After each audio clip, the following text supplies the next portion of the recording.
Mabilis ang pagbagsak ng Pilipinas at nahulog sa ika-13 sa pwesto sa 2023 AVC Cup Championship at wala pa ni isang panalo ang nakukuha. Ano kaya ang aksyong gagawin ng PNVF? Mapipilitan na kaya silang ayusin ang schedule ng PVL para maipasok man lang ang iilan sa mga veterano? Ano sa palagay nyo? Pero bago pa man ang lahat, huwag mo namang kalimutang mag-subscribe at i-spike ang notification bell para lagi kang updated sa mga volleyball ganap. Hinigpitan ng Iran ang kanilang depensa sa net para biguin ang Pilipinas sa classification phase ng 2023 Asian Senior Women's Volleyball Championship na ginanap sa Nakhon Ratchasima, Thailand. Nakuha mang ma-extend ng Pinas ang laban sa 5th set pero nakuha pa rin ng Iran ang pinaghirapan nilang panalo sa nakakahingal na 5th set sa score na 22-25, 25-22, 25-21, 24-26 at 15-12 para panatilihing walang panalo ang Pilipinas sa torneo. Natalo naman ang Pilipinas sa tatlo nilang laro sa group stage laban sa China, Kazakhstan at Hong Kong.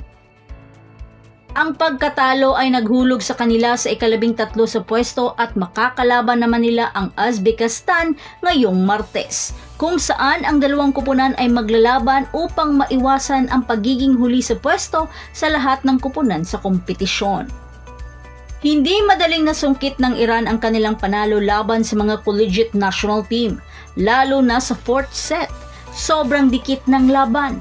Ang dalawang kampo ay salita ng paggawa naman ng mga errors, kaya unti-unting nahabol ng Pinas ang Iran sa score na 20-all. Habang nagawa naman ni Solomon na ma-set point ang laban sa isang successful video challenge na ball in, ball out. Panalo na sana, naging bato pa para sa mga Iran. Gawa ng video challenge. Habang sinundan agad ito ni Belen at ni Solomon ng tig-iisang off-the-block hit, kaya nagawang ma-extend ng Pinas ang laban sa 5th set sa score na 24-26. Bagamat may na-injured man sa kampo sa Iran sa 5th set at pinilit rin nila Belen at Solomon na idikit ang score, pero di ito naging sapat. At nang nagbigay na si Solomon ng isang cross-court attack at ang di inakalang unforced error ng Iran dahilan upang maging isang 1-point lead ang bakbakan sa score na 13-12. Ngunit hindi nalampasan ng Pilipinas ang net defense ng Iran at hinarang sila sa mga back-to-back long rally para matikman muli ang panibagong pagkatalo na nagbigay daan naman sa Iran na ipanalo ang laban.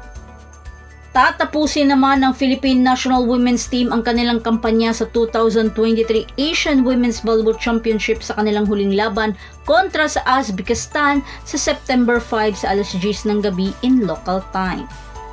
Sa kasamaang palad, walang Philippine Women's Volleyball Team na lalahok sa paparating na Hangzhou Asian Games. So siguro isa itong wake-up call sa mga organizer ng mga Philippine Volleyball League na kailangan na talaga ng pagkakaisa at tama na ang politika upang magkaroon naman tayo ng laban sa mga international tournament. So that's it. Thanks for supporting this channel and please don't forget to like and subscribe and spike the notification bell para lagi kang updated sa mga volleyball ganap, and thanks for watching.